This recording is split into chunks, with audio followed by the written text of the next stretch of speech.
All right, Sean. There's an intro right there. Making shit. Man, what's happening, man? I know I saw some videos of you earlier today. You're out in the field every day now. Look, what are you in a hotel? I'm in a fancy ass hotel, right? It's my third hotel this week, and I still got one more to go before the week's end over. It's a grind. Man. Yeah. Where's the motorhome? Yeah, so this trip I didn't bring it because, well, truth be told, the new badass war wagon's not built out yet, right? So you probably people saw some pictures of a video on TikTok of the big ass war wagon we're gonna build out. I hadn't even started it. So when I get back, I'm gonna start that, and hopefully my next trip in June. I don't know, what the hell are we in June now? I don't know. July, the next one. I got it. And I'll take it wherever I'm going. I don't know where I'm going next, Brian. People are always saying, Brian, I don't know how you do it. And I'm always saying, I don't know how Sean does it. I go, I'm going to stop when Sean stops. I say that shit all the time. As soon as I feel like I'm doing good, I look at what you're doing. I'm like, fuck, I'm barely even in the game, Brian. You pioneered this. So I don't care what anybody says. This hands-on training, you pioneered it. You literally are the reasoning behind almost everything I'm doing out here on the West Coast for hands-on stuff. I mean, I'll never be able to take it to the level you take it, but I'm going to do my best to try. But FWA can take that to real deal, real training, real job sites, real results with real fencers, right? I think it's a big deal. We need that. I think it's important to add that piece into our industry. Just an additional training, a resource where we're out there grinding. Today, I literally was hand digging holes next to the dude's been digging for all of his life, and just getting after it. Like there's no easy button. Like we had rocks, we had cable lines, we had power lines, we had gas lines. Hell, yesterday we put the fucking holes in the wrong house. Okay, this shit happens. Like the guy says, this is where we're building a fence. We literally dig all the holes, and the superintendent shows up and says, "Why are you guys here?" Well, I don't know what the contract says. And the foreman's like, no, right here. And then he had reversed the numbers, and sure as shit, we had dug all the holes in the wrong house. Yeah, I've been there. We've all been there. Well, I mean, I've been there. What training's about? What do you do? Yeah. I don't know, man. You just you kick some dirt in the holes and you move over and hope that neighbor don't come home before you're done, I guess, right? Oh man, yeah, that's exactly what happened, right? And then we had to recover and still get the job done, even though we were an hour and a half into training at the wrong day. But that's what this training's about. I mean, it's real life, real circumstances, real issues, real problems. Real stuff is not done inside of a classroom, because you can't simulate real problems, because we couldn't even predict what's going to go wrong on a project if we wanted to. Man. When I show up, I can't make this up. Wrong material or the wrong design, or hell, sometimes like we're building a fence that we shouldn't even be building, right? Yeah. Or material defects. I can think of in the last 2 weeks, 2 training days where the supplier missed the mark. They missed the mark. Material not going together, holes not right, pickets not locking together, right? And I'm not going to pick on any of the supplier, but the reality of it is this is the shit we deal with. So what do we do when that happens out there?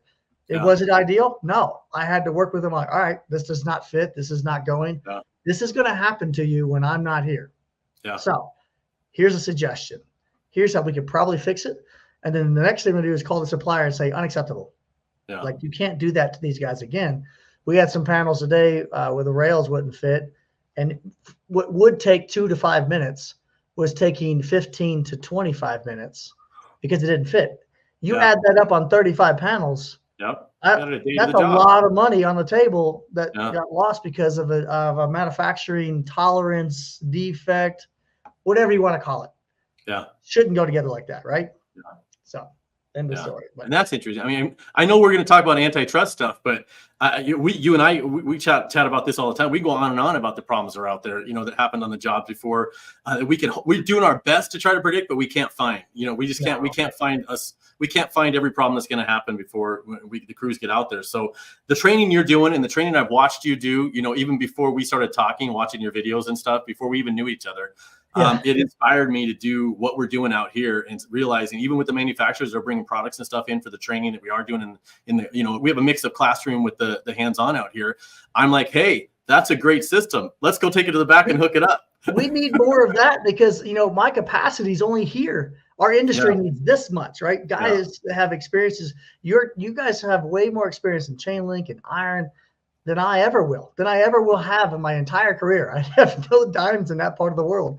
So I shouldn't be the one beating the drum and spearheading the training, but that's what you guys out. You can do it, right? So gate operators, I mean, absolutely. You guys have the capacity for that. The FWA team has the capacity for it. So run with it. That's where I stop though. Gate operators, chain link, and Ironman. I think I told you before, you give me 50 feet of vinyl fence and I will be on that for 3 weeks. The customer will be filing a complaint against the contractor's board. I'll never get paid for over 50 feet of fence. It would be a disaster. It'd be a disaster. And I'm the opposite. I don't want to mess with gate operators, and I don't want the high end. I would say not high end. I don't want the commercial type projects, right? I mean, they sound cool, but I'd have to learn what you. I like them because, like you were saying, that extra 15 minutes a section over 30 sections, that's the difference between going from a day job to a 2-day job. And when you're bidding jobs that are only 2 or 3 days long, that extra day is the difference between you making money or breaking even. The extra second day is losing money.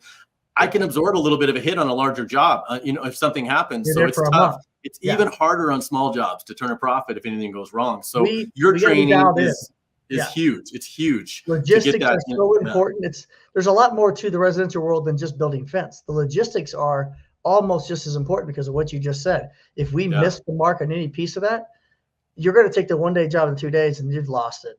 Yeah, you're breaking even on the next day. Then you're losing money. I mean, the potential to do another job. So even just all being like, okay, I'm a labor covered. Yeah, but you weren't on another job making your margin on top of that job. So you killed a day. 250 days a year, approximately, roughly, you have in a year to work actually on a job site, especially if you're working 4-day work weeks.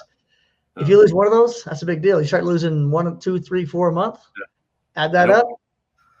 I know we could go on for a week about this. Yeah, we're not here for that. We're here for you and I have been chatting about this, and we have pretty similar outlooks on this and opinions on the antitrust laws. And what started all this was us. You have pretty good sized groups. You and I both manage pretty good sized groups, and we manage some groups together.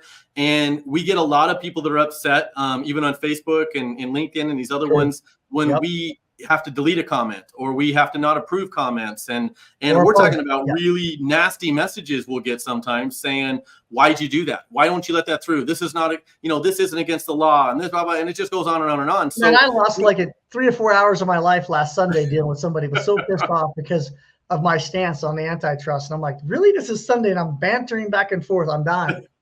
But I think we should have a conversation because I think what we're doing is not explaining why and what the goal is, and it gets misunderstood. Like my bantering back and forth with this guy on Sunday, he was stuck on is it or is it not illegal, and I was like, that's not completely the whole story of why we're doing what we're doing.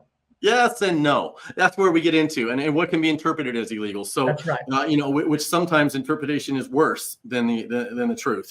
So we got to be careful on that. So I think we kind of agree on that. So I was glad that I got to bring you on to discuss this. So I did some research on this. Beyond what I'm going to share some information. I'm going to bring Brian on here and have him explain it a little bit better. And then I want you and I to recap it. And kind of go over what we feel about this video afterwards. So I'm gonna bring Brian on. Tell me what I'm gonna bring Brian on. See what he thinks. Brian too. All right, let's hear. What's going on, everybody? Hey, it's Brian T. Frederickson here from My Fence Life and also Las Vegas Fence. Today, I'm coming to you on a subject that I think it hits all of us a little bit. If you're on social media at all and you post something in one of our groups or one of our pages, or maybe you're just having a conversation with somebody, or you're at a meeting or at a trade show or association meeting, whatever it happens to be, and somebody says, whoa, we can't talk about that. We can't talk about pricing. And I wanted to just dive into antitrust a little bit. And by no means am I an expert in this. And this is not legal advice. As you can see, we always advise that you go consult with a legal professional. This is basically just my opinion, solely based off information that's been available to me throughout the years. And it's a very valuable thing for you to know. The Sherman Antitrust Act, it was enacted in 1890 by U.S. Congress, as you can see on the screen here. And the concern at the time was the monopolies and the companies, and some of these were called trusts, and they would get larger and larger and larger.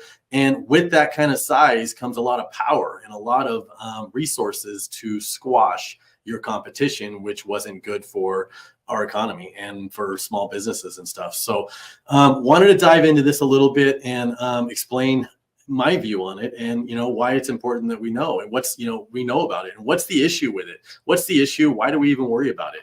What was happening? Why did we care if some of these large, it doesn't affect me, right? I'm not a large company. I go to work, for Joe's hot water heaters or something, so what does it matter, right? Well, they were hindering competition. They were manipulating pricing and creating an imbalanced market, as you can see here. And it was designed to curb that so that we could have fair trade, so that you could start a company, because you may want to go from being an installer to starting your own company, or maybe you already own your own company, and it's not fair that you don't have the opportunity to grow. And what do we need it for? What's the big deal though? Still, again, what do we need it for? Can't we just go battle that on our own? Well, it was the first law that was passed, which was a really big deal. It was the first law that was passed to protect businesses and to reduce some of the activities that were going on that were reducing the competition in it. And why is that relevant? How does that apply to construction contractors? That's always interesting.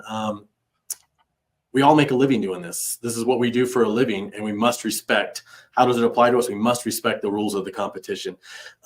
If we don't respect the rules of competition, we're no better than these monopolies that we're trying to take over back in the 1800s. It's still trying to do it a little bit today if we don't have if we didn't have these laws to come into place. So while I am the last person, if anybody knows me, that would be out there saying, let's push for more laws and regulations, there are some laws and regulations that do help our industry and our economy and our businesses as a whole. So this is one that I wholeheartedly support, without a doubt. And we're going to get into a little bit more about, what happens if we disregard those rules. Should we cross the lines? Disregarding these rules, it can lead to severe penalties, both legal and financial. So, not only can you get in trouble and get a slap on the wrist and maybe affect your contracting company, but there could be huge financial ramifications to this, including jail time. So when it comes to the pricing, you do not want to cross the line. And it comes down to, if I'm talking to somebody that's not a competitor, sure, can you mention something like, hey, that's what I charge? Or can you encourage, I think you can even actually say, again, this is just from my experience and my knowledge in it, you can say, hey, I think you should charge this amount of money. But if I don't go into an agreement with somebody to actually do price fixing and things like that, if I don't go into an agreement saying, hey, we're both going to reduce our pricing, I could suggest that somebody lowers their price and they can just not listen to me. And if they don't listen to me, then it's really kind of irrelevant. But if they do, even if it looked like it was interpreted like we had an agreement, you could get into trouble. So you don't want to cross those gray lines, and it's better just to just not discuss it at all. It's crucial to avoid any agreement or understanding among competitors about what rates to charge. Doing it could literally, it could be viewed as price fixing, illegal under the Sherman Act. And again, that is a huge mistake. It's a huge area you don't want to get involved in. So, when you get into the communication do's and don'ts, engaging with competitors on social media and other platforms, it's risky, really risky. If you're discussing certain topics, especially if it's pricing, bids, market division. And market division is another thing that if something you don't even want to touch on, you don't even want to be discussing with somebody, much less have some sort of paper trail or some sort of digital trail that you're talking to somebody saying, hey, I'm going to take these customers on this side of the river and you take all the customers on this side of the river. It's illegal. You can't do that. You can't reduce competition. You can't reduce the options that these customers have for calling and making phone calls and getting quotes. You're going to get in trouble for that eventually if for some reason the wrong person finds out this is predatory bidding, and you're not allowed to do that by any means. What are the gray areas? I'd love to have your opinion what these gray areas are. What is it? I would say anything has to do with pricing, like we were just talking about. I'd love to have your input on this, though. Reach out to us. Do something in the comments here. Post something and let us know.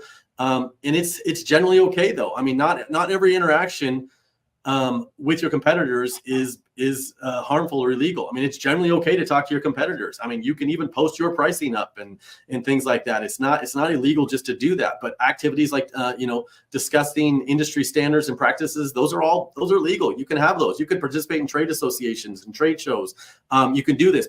But the reason you see everybody gets so skeptical when you start talking about pricing is it's perception. I mean, it can be perceived, and you could be joking and somebody heard this, or somebody could actually follow suit and or follow your guidelines and what you're doing. So when it comes to pricing, and then me and Sean are going to get into this a little bit deeper, it's really up to you to determine what those pricing are. You can't let people help you determine those pricing. The pricing in Indiana is different than the pricing in Las Vegas for the very same fence, and it's up to you to come up with those. I have to close this thing out in conclusion that it's a big deal. It's a big deal, and I think that you need to protect yourself, and absolutely do not want to be on the side of somebody that was helping manipulate the market or do anything like that could put you at risk. Always consult with legal advisor or somebody that fully understands antitrust laws. Don't just go off somebody saying, don't say this, don't do that. You can say this, you can't say that. Don't even go off of this podcast. Find some legal advice on it. But I'm one of those people likes to dive in a little bit deeper, and I don't like somebody just saying, hey, don't talk about pricing. It's not that you're breaking any laws. It's not that you're doing anything wrong talking about pricing. You're just doing something wrong if you enter into, whether it's a verbal, written, any kind of agreement to manipulate the market, divide the customers up, do anything. And that might even include somebody that comes into your area and says, hey, it could be a manufacturer, it could be a supplier, it could be anybody says, hey, I'm going to come into this area and I'm going to drive the pricing down so low that I can afford to lose money, and all the other competitors go out, their competitors go out of business, and then they raise it back up. You don't want to be any part of that. You don't want, or competitors say we're going to raise our prices up together. That's also, so it's not always necessarily just raising your price is part of violating the Sherman Act. So stay cautious when you're talking about pricing. And that's why you see us as groups. We don't want to get our group shut down. We don't want to get our companies in trouble. We don't want to get anybody else in trouble. So yes, you can talk about pricing. Just be careful. It's a slippery slope. And that's the reason you see everybody avoiding it. So we're going to go back over to the studio. Sean and Brian are talking about this a little bit more in depth. We're going to take some of your questions and see what's going on. Wow, that guy, man. He always has a mouthful. Hat colors or shirt colors, right? Like alter ego, right? But he had some good points. Oh, Brian over there had some good points. Even though yes, he rambles. Brian made sure that he took no liability at all with the words that came out of his mouth. I can always guarantee that's a fact. What I'm saying is completely my opinion, and you should go vet it out yourself. I get it. And so that has a lot to do with the liability with the groups. Yeah. So yes, I do run a group, and I do delete the price. When people say, how much do you charge per foot, or how much should I charge per foot, normally gets deleted immediately. And that's that liability piece. Like, I don't have time to watch that whole post thread, right? So as soon as that question comes up and I'm not paying attention, there could be a whole thread of guys saying, that's what I charge, this is what we should be charging. And then that slippery slope you mentioned starts to happen. And all of a sudden, I'm guilty because it's in my group and I had zero to do with it, right? And I don't want the liability. I don't want the liability. Now, I also believe, Brian, you and I talked about the fact that to help our industry, I think is more important than the Sherman. I'm more worried about helping our industry than I am the Sherman Act. I really believe the reason why we should not just blatantly ask what we should be charging is because that's setting you up for failure. If we don't teach you how to fish and we just give you the fish, as soon as you leave, you starve, right? Yep. So if we teach you how to understand what you should be charging based on your cost, the profit margins you want to make, the overhead that you have, then you can go to war. Yeah. And you can control your pricing all you want, right? Yep. And I think that's the most important piece is people get stuck on, is it or is it not illegal? And just like you said, yes, it can be illegal, but just saying I charge X per foot isn't necessarily illegal. Yep. It's getting a group of people to collaborate and all agree to charge that in an area. That is completely illegal. We all agree. And so the first step in that direction is the first state that Sean King charges X. And if I do that, I promise I will influence people in the industry that says, well, Sean charges X. I'm going to charge that. And that's not illegal on its face. 100% I agree. That is not illegal. But that is going one step closer to getting us to illegal. And at what cost, Brian? Why do we do it? Why in the first place would we even do that? There's no advantage. If Yep. you have no idea what to charge, I'll tell you right now, I told you earlier, Brian, we talked, I will help anybody in our industry with a quick phone call, email, text. I will help anybody for free and tell you a formula or the things that you should be paying attention to. I won't tell you the price, but you got material costs, you've got labor costs, you have overhead costs, and you have profit. You figure out what your material cost is, your labor cost is, what profit you want to make, your overhead, and there's your price. I like that you said that, because I've been there when you've taken these phone calls from people calling you and asking you questions 100%. Like that. And I've seen you step away 30 minutes on a phone call and helping somebody do that. And I got one I need to take today. I haven't called back yet. There's a company that's messaged me twice. I've been very busy digging holes.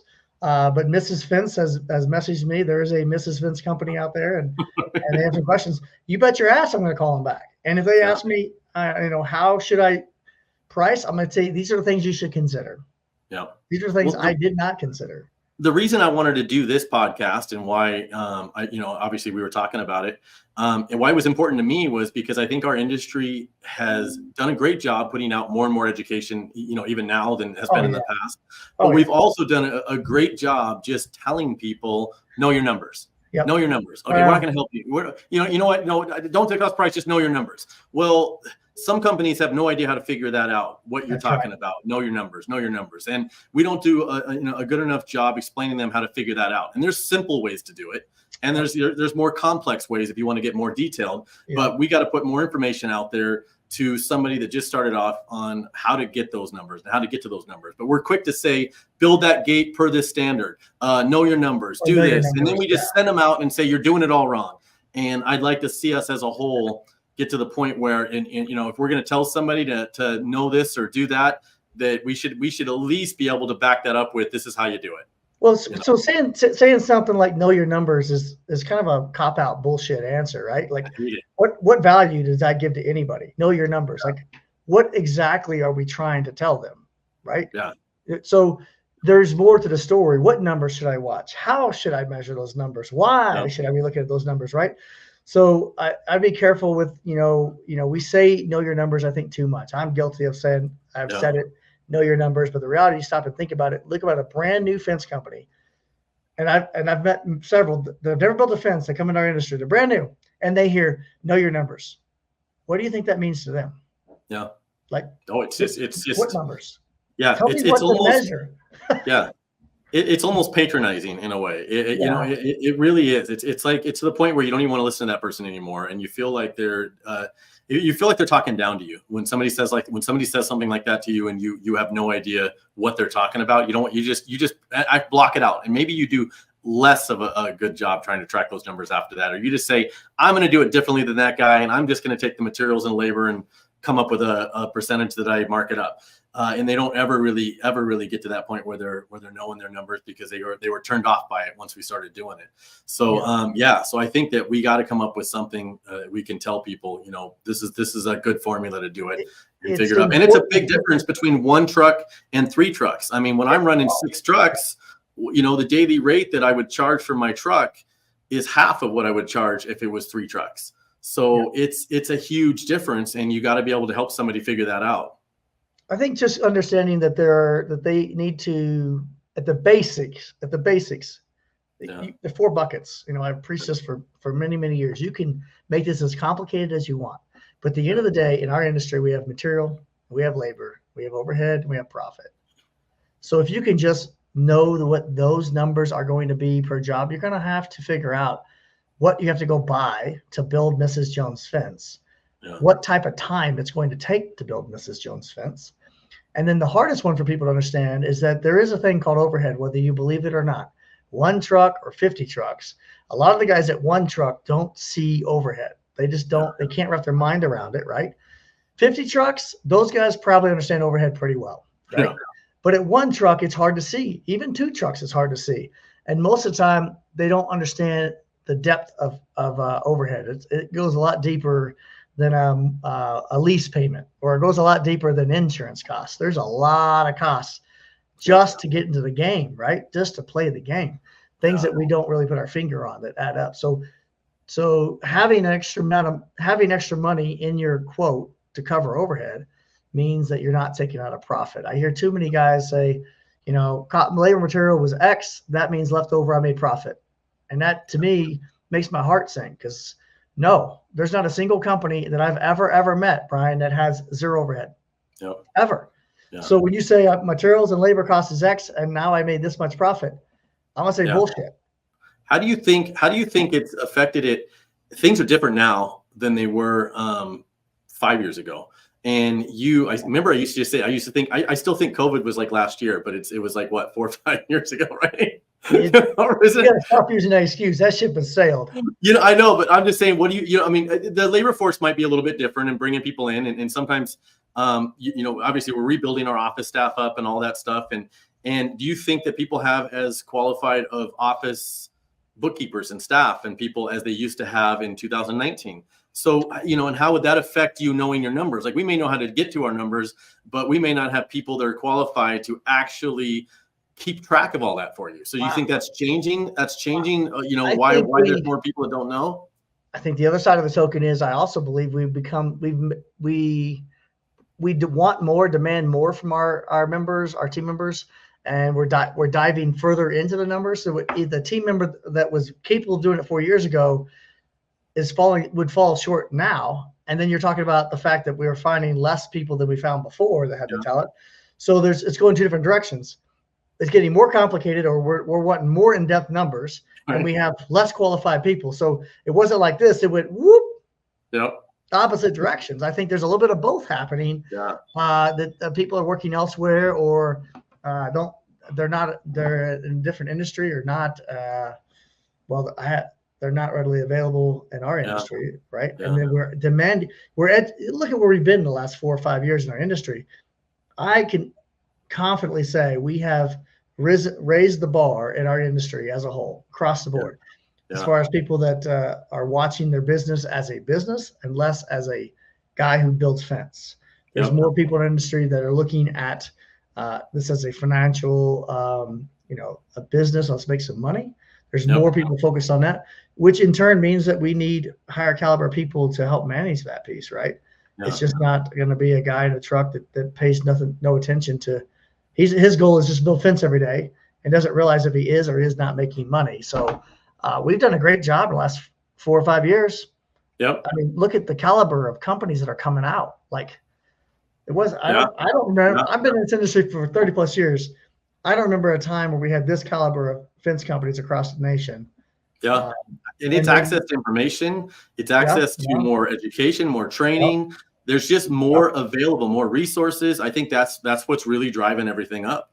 And everybody in our industry right now is stepping up their game from right down from the installers to the consultants 100%. To the associations to the shows to the 100%. Resources, everything on our podcast, you name it. I can't think of anything in our industry that the quality of product we're putting out is better than second to none. We've been doing for years. I think we're putting out a great product across the country. I think that we have great individuals in our industry with the right motivation, the right talents, the right attitudes. Yeah. I believe we're definitely moving in the right direction as a whole across the board. And that has to do with that communication, I believe, that we have access to so much information. We have people come in our industry, Brian. I have firsthand experience of meeting people coming in our industry that have never been in any construction industry, that are coming into our industry and thriving in less than a year. Thriving, like absolutely blowing me out of the water. What took me 15 years, they do in their first year, right? Yeah. There's more of that happening right now than I think we've ever had. And I also think that,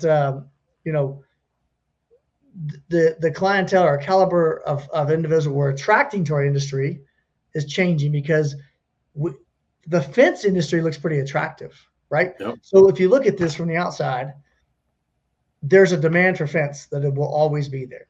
Yep. Okay. Security, safety, privacy, aesthetics. It's not going away. The first line of defense for our military is fence, for God's sakes, right? It's not going away. And I think that people in the other industries are starting to look over at the fence industry and go, wait a minute. You mean to tell me this whole time there's this fence industry over here that no one's messed with the entire time, right? Franchises and private equities are in. Why do you think they're all over us now? Yeah. Because there's a honey hole in the fence industry. And somebody told me a statistic that I can't vet this to be true. Sounds impressive. We're a $9 billion industry, and in the next 10 years, going to go to 18 billion.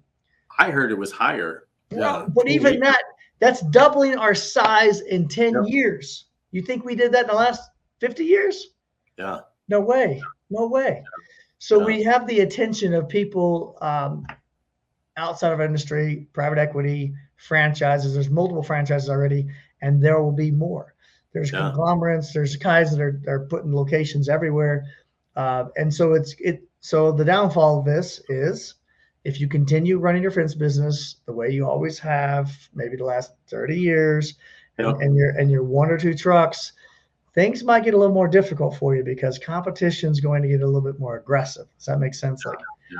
They're going to raise the bar, and the cost may not go up with that equally, right? So they may have better competitive prices, better product, and you need to know your numbers and figure that out. Like, what are your costs and what profit margin do you want to make for what effort it takes you? Maybe you need to stop teaching people to build better fences. Maybe you're part of the problem. You know what I mean? And that way we can keep everything at a quiet level. Nobody wants in, and we can all continue making money. Yeah, tell me, that's some antitrust shit right there. We got to shut Sean King down. That's it. He's helping all the little guys and big guys. I mean, it's the thing. Get a position. I coached a company the other day, had a brand new fence company, one employee, one team member. And then I've coached, the same week, a company that has 30 crews. Yeah. Right. So both sides. Yes, the big companies like, wait, why are you teaching little guys how to make more money? And then the big guys are upset, like I'm teaching them how to be more productive, which now the other big guys are like, wait a minute, that's not fair. Right. Yeah, I know. But it is fair, and it raises the bar.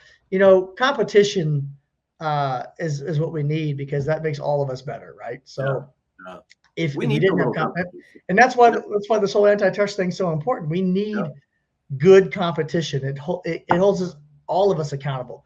I'm not the only coach in our industry, and that's great. I'm not the only consultant in our industry. Perfect. That's great, because if I was, I would eventually become lazy. And I wouldn't continue driving forward, right? But you bet your ass I'm working my ass off to make sure I'm staying ahead of the curve, right? Well, what do you think my competition's doing? Same thing. And so who wins? Everybody, the whole industry. Everybody, right? So that mindset there is the same thing for the fence business, the installing portion of it, right? Getting fence on the ground, selling fence materials. We need that competition, because that is what makes this thing move forward. Iron sharpens iron. That's absolutely true. But we need to be held accountable and checked sometimes, right? Being lazy, getting tired, you need to get checked, because as soon as you take a breath, there's a Kevin Poole that's going to stomp all over you right out there. I know, because he don't sleep. He don't sleep, right? He's coming for you, right? He works a full-time job and builds some badass fence on the side, right? I'm happy to see it. Yeah, I'm happy to see how much energy there is. It keeps me going, man. Sometimes I can't sleep at night. I know I'm just on my phone and I'm seeing everybody just posting pictures, commenting, and it just energizes me. I knew you didn't sleep. I knew damn well, because I'm getting like 3 hours, and I go to sleep, you're online, and when I wake up, you're online, and I'm like, there's no way this son bitch is sleeping. You got some sort of special pill. Yeah, you're one to talk. You got videos and stuff going on top. Yeah. And this has been fun, taking over My Fence Life, hosting that show as well. So now, we're going to be on here more, and just so everybody knows, we're going to be doing a lot more in the field videos showing, and we're going to be interviewing some installers in the field as well, instead of just talking to us boring old business owners and consultants and guys that run associations. And you can only see our faces so much before you probably just tune us out. The real heroes are the ones out there building fence every day, right? Yeah. So we need to go have conversation with them and talk about their fence life. I Right? want to interview some other people that are crazy enough to go out and dig holes with us, because right? I had about 4 of them with me today. Right? They weren't real happy about it, but they were getting it. They thought this gringo was crazy, right? Digging 2 to 1 to there. But that'd be a great conversation to have. Now today there was quite the language barrier. I don't know. I'm embarrassed. I don't know Spanish to save my ass. I can say tacos, enchiladas, and andale.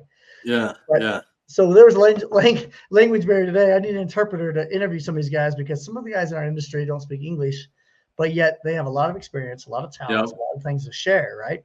Yeah. I need some of them fancy earbuds that you can. I think they were talking shit about me all day. No, I know they were.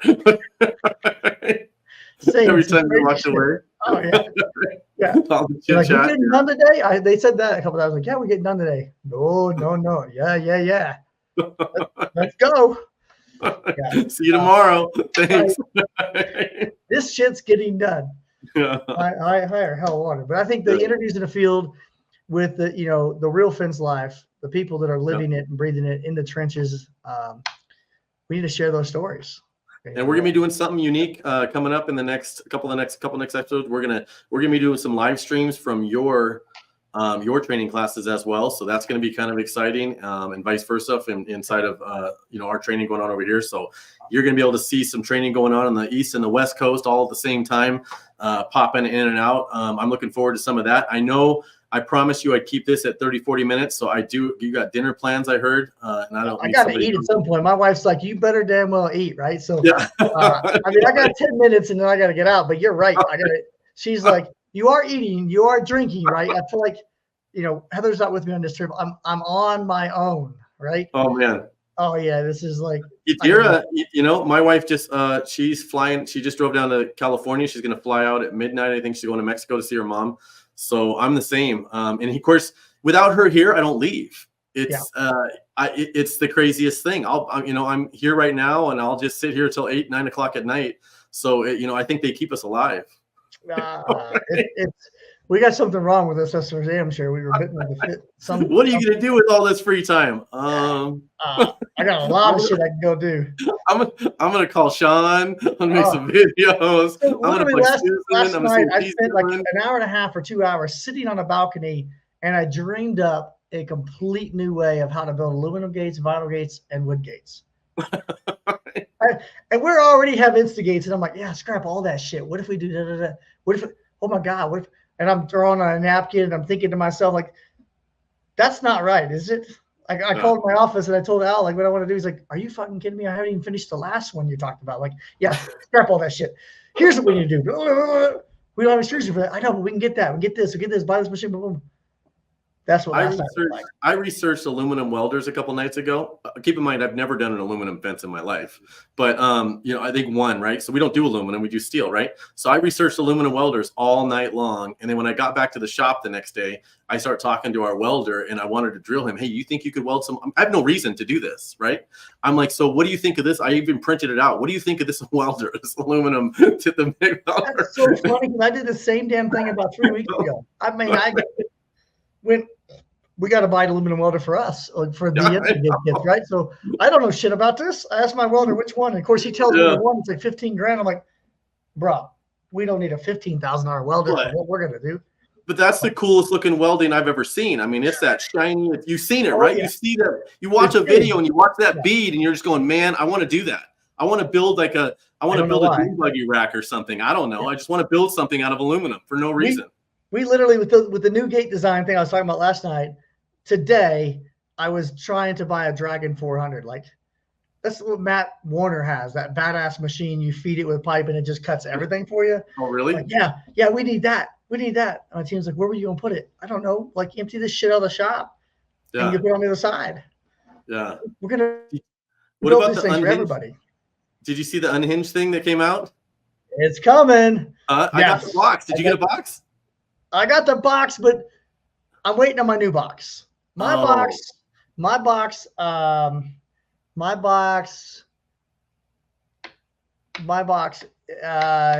the rough route. How about that? So when we opened the box, It wasn't in one piece anymore. Oh man, my That's box was Chunky's wasn't like the sealed hard either. I don't know. It was the weirdest thing, but had everything in it. Maybe someone in the front opened it, but that's weird. What? No, mine was crushed. Oh, You oh know, yeah, you got to get a new one. I'm saying my box was run over by the competition or something. I don't know. Right. That So is too funny. I Yeah, it was can't cool. use it. I scanned the QR codes. I got to let everybody know, man. It's going to be pretty cool. It's going to be really cool. Matt's going to hit a home run with that thing. I got a message from Rachel today. That's next Tuesday, right? Yeah. Tuesday. Is it? Yeah. Tuesday is, I believe they're going to have a live event. I want to misspeak right now. Let me just check. I have a text from her. Let's see. Rachel. Yeah, she was messaging me earlier too about it. So yeah, I was gonna. She said Tuesday would be what? We're airing Unhinged on Tuesday. They are airing Unhinged on Tuesday. Nice. Not what's today? Wednesday. Shit. Yeah. So I'm gonna recap it, and then I'll recap it on Wednesday for anybody that missed it on Tuesday. I'll do a quick recap on Unhinged. How cool is that? You talk about the cool things in our industry that are happening right now.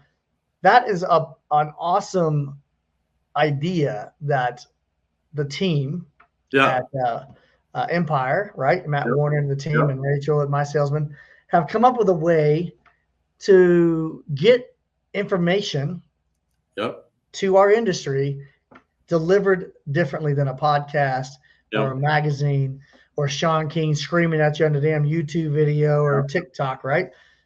They've taken the time to put learning nuggets into a story. Yep. That's crazy, huh? The first thing I thought of is, how do you have the time and the patience to even fathom that idea? Somebody, I don't know who. I'm going to talk to him one day about how he wrote all that, or if that's a team of people helping write it. I'll probably never get that information out of him 100%. He told me he did have to hire a badass team. Yeah. That to pull that off, right? This is not fence guys and girls writing this. Yeah. These are talented people that are taking our industry. They're not from our industry and writing this content. Yeah. It'd be like you and I trying to write one of those. Then Billy went to the hardware store and bought some concrete. Hey, Billy.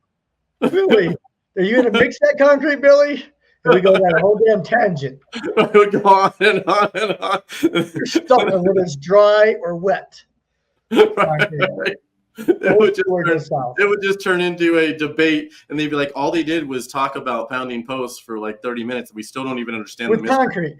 It'd be the worst. We went to go buy concrete, and we're talking about pounding posts for the next hour. I mean, that's it would be like 4 episodes of the concrete mystery, they'd call it. It'd be like, what happened to his concrete? It was missing. Yeah. Did they pound the concrete in the ground? I don't know. Where did the concrete Hey, go? man, thank you for coming on, man, and doing this with me. Any last thoughts on the antitrust thing before we go? No, I think you will. You hit the nail on the head. It's not the fact that we can't say what you charge per foot. It is absolutely, that's the first step to getting engagement of what we should all be charging per foot. And that is where we start getting illegal, right? So for me, it's a liability issue. I don't want to have a lot of that. Plus, it's more important that you learn how to price it properly, like learn how to fish. Yep. I'm not going to give you the fish, right? Yep. I'm afraid that we get people to be influenced. If we start throwing numbers per foot up, oh, well, that's what Sean charges. I'm going to charge that. That's not good. That's not good for anybody. So, no, I don't think that the price up there is going to send anybody to jail. But we could if we took it further and start collaborating. So that I think you did a great job of talking about this, because when we just respond in a comment or a text, there's not enough conversation to understand where we're going with this. And just tell people that it's wrong and illegal. They ask questions. Well, what part of it's illegal? Well, the collaboration part and moving eliminating competition is where you start getting illegal, right? Yeah. And I think we didn't do a good enough job explaining it's not just talking about price. It could be talking about dividing customers up, or territories, things like this. It's a slippery slope, and so if you get one of your comments deleted or you don't get a post approved, it's not even that we don't agree with you. Yep. Right? Give us a phone call. I don't know, but it's not that we just can't have these threads go on for some reason. Those threads get the most traction. If we approve a comment, we go eat dinner and come back, and there's 8,000 comments, and somewhere in it there's a violation. We guarantee you, and we just try to avoid it. So keep posting. We love all your posts. We love all the engagement. don't get offended if we can't let something through. It's not that we don't love you. It's just we're too tired to watch the entire thread go on for 2 days. That's it. Absolutely. I cannot vet every damn comment. These things, there's a lot of great content on our pages now. Okay. So help us out. Yep. And just, if it's price related, keep it to a minimal. Don't do it. Yeah. All right. Thanks, Sean. Go get some food. I'm going to go get some food. Hang on a second. I'm going to bring Susan on here. Watch. No, Susan's been here the whole time. It's like, oh. I knew you were going to do that to